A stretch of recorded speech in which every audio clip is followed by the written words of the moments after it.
mege yere bakwe. Yate bira mege yere. Atani ralu ira me choris. Atani maralu ira me choria be.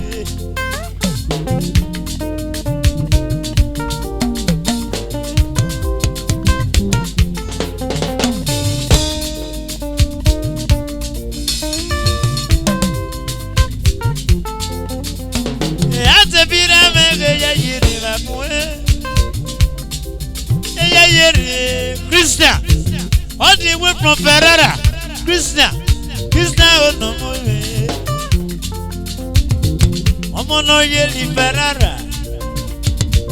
Krishna do, Bezi Ferrara. Krishna well no more. Krishna oh no more. Krishna do.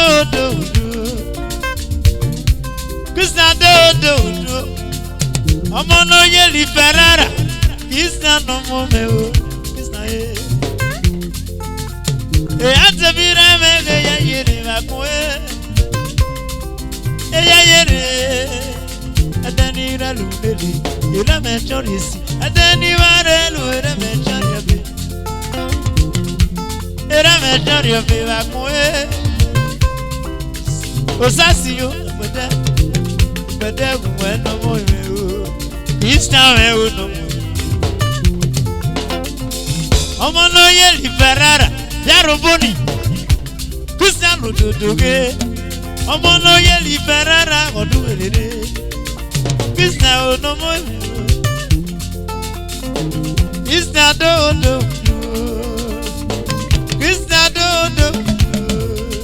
Krishna o no mo.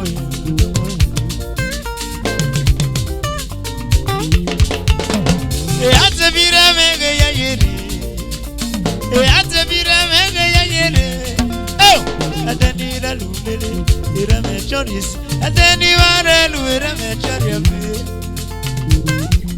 Ira me choriabe bakwe. Krishna oh, Bezi Ferrara. Krishna oh no more.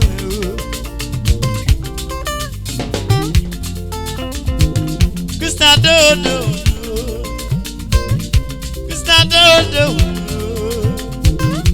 Bezi Ferrara. Krishna no more. Atabira mege ya yere akwe. Mege ya yere. Adani ralu lele. Ira me choris. Adani warelu ira me choris. Sali yaki no more. Sali do. Yaki guwe no more. Promise, Bezi Ferrara. Promise you no more, January 5th. Promise you no more, promise you no more. Imone yeli Ferrara eduwelele.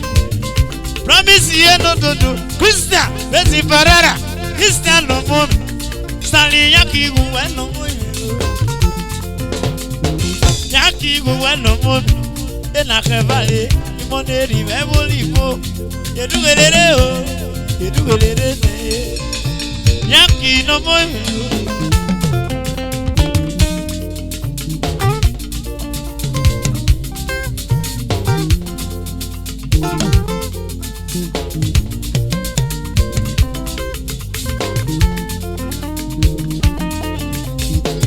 Promise you, January 5th. Bezi Ferrara. Promise you no more. Promise. Obie fanti o hoduwe. Oh, omo no yeli Ferrara. Krishna no more. Krishna Bezi Ferrara. Oh, sali yaki yo no more.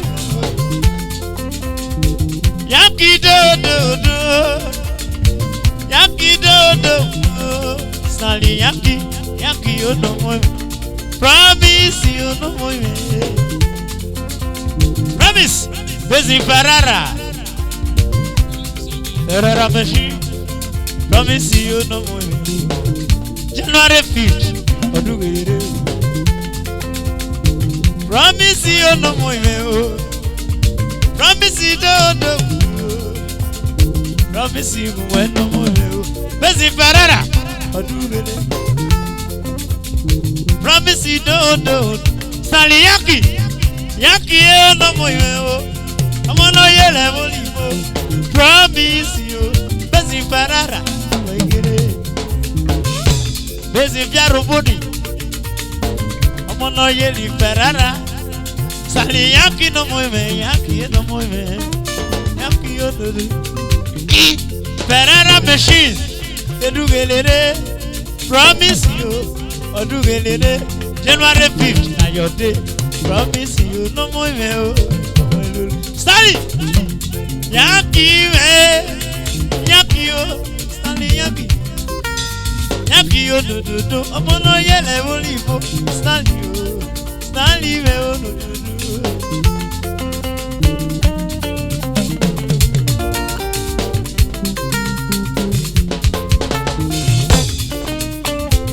Promise, no.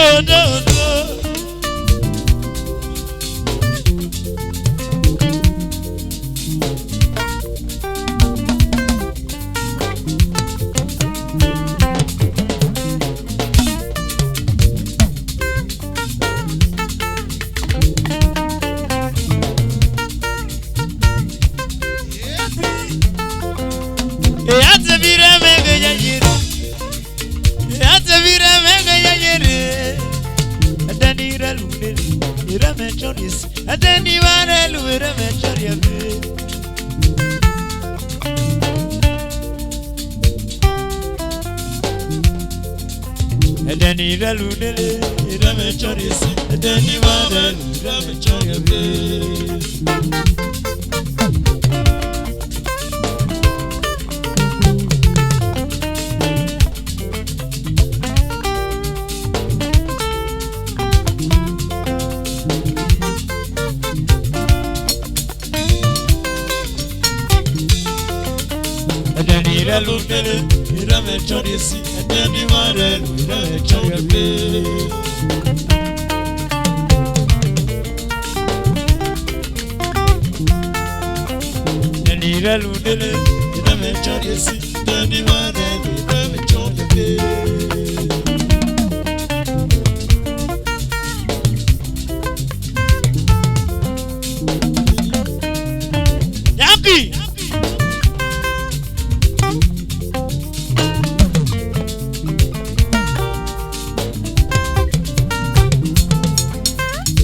Ate bire mege ya yeri. Yaga ya yeri. Adeni na lunere. Ira me choris. Adeni ware lu ira me choris. Go! Adeni na lunere. Ira me choris. Adeni ware lu ira me choris.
Commissioner Kaladu.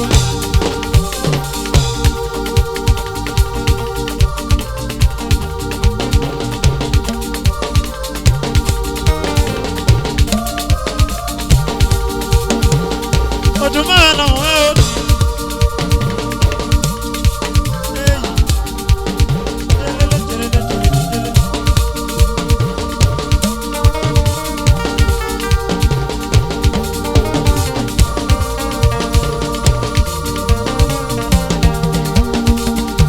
Commissioner Kaladu. Commissioner Kaladu.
Thank you.